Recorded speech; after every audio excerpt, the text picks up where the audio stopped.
नमस्कार मित्रांनो, स्वागत आहे आपल्या चॅनलमध्ये. तर पाहूया लाडकी बहीण योजनेबद्दल काही अपडेट्स.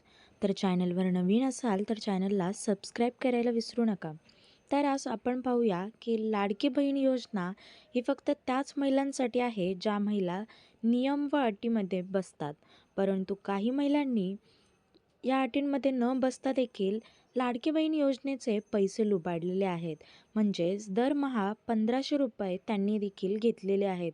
ज्यांचे सरकारी नोकरी आहे किंवा इन्कम टॅक्स भरतात किंवा घरातील एखादी सदस्य सरकारी नोकरीत जॉईन आहे, अशा महिला लाडकी बहीण योजनेसाठी पात्र नाही.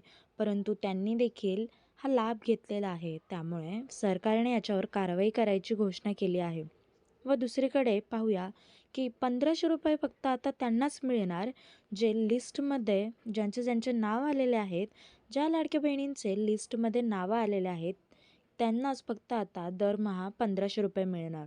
म्हणजेच अशी पात्र व अपात्र लिस्ट सरकारने पाठवलेली आहे. तर ज्या काही पात्र महिला आहेत त्या पात्र लिस्टमध्ये त्यांचं नाव चेक करू शकता व त्यांचं नाव जर पात्र लिस्टमध्ये असेल तरच त्यांना यापुढे दरमहा 1,500 रुपये मिळतील. शिवाय त्यांना 1,500 रुपये मिळणार नाही. जर पात्र नसेल तर त्यांना दरमहा पैसे बँकेत येणार नाहीत. तर काही जणींनी KYC करून ती चुकीची KYC केलेली आहे. काही वेळेस आधार कार्ड चुकलेलं आहे किंवा त्याच्यावर असलेली डिटेल्स चुकलेली आहेत. परंतु काळजी घेण्याची गरज नाही आहे. आता सरकारने याच्यावर देखील तोडगा काढलेला आहे.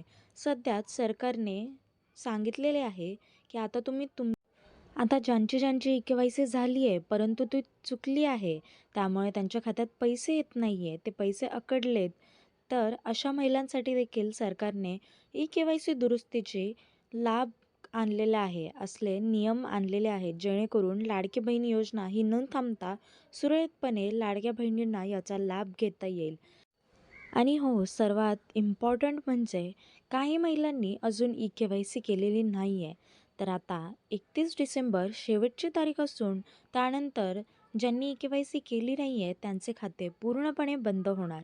म्हणजे त्यानंतर त्यांना KYC करता येणार नाही व जर KYC केली नसेल तर बँकेत पैसे देखील येणार नाही. जे काही 1,500 रुपये दरमहा तुम्हाला भेटत होते ते देखील बंद होऊन जाणार. किंवा ज्यांची KYC चुकली आहे त्यामुळे त्यांना पेमेंट येत नाही आहे किंवा त्याच्यासाठी प्रॉब्लेम होतो आहे, अशा महिलांना देखील त्यापुढे 1,500 रुपये येणं बंद होणार. त्यामुळे आत्ताच मीन्स 31 डिसेंबरच्या आतच तुम्ही तुमचे सगळे प्रॉब्लेम सॉल्व करून घ्या. कारण त्यानंतर पुन्हा तुम्हाला KYC करता येणार नाही. त्यामुळे ज्यांची KYC चुकली आहे त्यांनी व ज्यांची KYC करून घ्या. तर असेच नवनवीन व्हिडिओ पाहण्यासाठी आपल्या चॅनलला लाईक, शेअर, सबस्क्राईब करायला विसरू नका. भेटूया पुढच्या व्हिडिओमध्ये.